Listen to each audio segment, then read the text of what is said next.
SC వర్గీకరణ చేసేందుకు రాష్ట్ర ప్రభుత్వం ఏర్పాటు చేసిన ఏకసభ్య కమిషన్ను రద్దు చేయాలని మాలల న్యాయ పోరాట సమితి నియోజకవర్గ కన్వీనర్ సోడస్ దాసి శ్రీధర్ డిమాండ్ చేశారు. కేంద్ర రాష్ట్ర ప్రభుత్వాలు ఎస్సీ రిజర్వేషన్ను పూర్తిగా రద్దు చేసేందుకు కుట్రపూరితంగా ఎస్సీ వర్గీకరణ చేస్తున్నట్లు తెలిపారు. ప్రభుత్వం ఈ నిర్ణయాన్ని వెనక్కి తీసుకోవాలని పెద్ద ఎత్తున నినాదాలు చేశారు. సమితి ఆధ్వర్యంలో ఈరోజు ఎస్సీ వర్గీకరణని పై వేసినటువంటి ఏకసభ్య కమిషన్ రాజీవ్ రంజన్ మిశ్రా కమిషన్ని రద్దు చేయాలని డిమాండ్ చేస్తూ, ఎందుకంటే రాజీవ్ రంజన్ మిషన్ని జిల్లాని యూనిట్ తీసుకుని జిల్లా వారీగా అభిప్రాయం సేకరించాలని ఏర్పాటు చేయడం జరిగింది.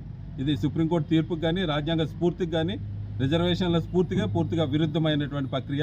ఎందుకంటే జిల్లాని యూనిట్ తీసుకుంటాం అనేటువంటిది అసలు రాజ్యాంగ స్ఫూర్తికి విరుద్ధమైనటువంటి ప్రక్రియ. ఈ జిల్లాను యూనిట్గా తీసుకోవాలనేది ఏకసభ్య కమిషన్ రాష్ట్ర ప్రభుత్వం ఏర్పాటు చేసింది.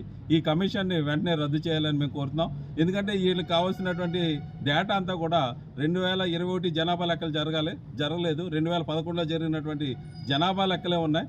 14 సంవత్సరాలు అయింది జనాభా లెక్కలు. ప్రతి 10 సంవత్సరాలకి జనాభా లెక్కలు జరగాలి. ఏ విధమైనటువంటి కుల ఆధారమైనటువంటి డేటా రాష్ట్ర ప్రభుత్వం దగ్గర లేకపోయినప్పటికీ కూడా ఒక కుట్రకూనితంతో ఎస్సీలని మాలలను అణచివేయాలనేటువంటి దృష్టితోటి ఇది వర్గీకరణ అనేటువంటి అంశాన్ని తెర మీద తీసుకురావడం జరిగింది. ఇంతకుముందు 2004లో 5 ధర్మాసనం కొట్టివేసినటువంటి ఈ సుప్రీంకోర్టు ధర్మాసనం కొట్టివేసినటువంటి అంశాన్ని మళ్ళీ కుట్రపూరితంగా మళ్ళీ దీన్ని తీసుకుని వచ్చి ఈ ఆర్ఎస్ఎస్ వాదులు మనువాదులు అందరూ కూడా దీన్ని తీసుకుని వచ్చి రిజర్వేషన్లు క్రిమినల్ అయినటువంటి ప్రక్రియను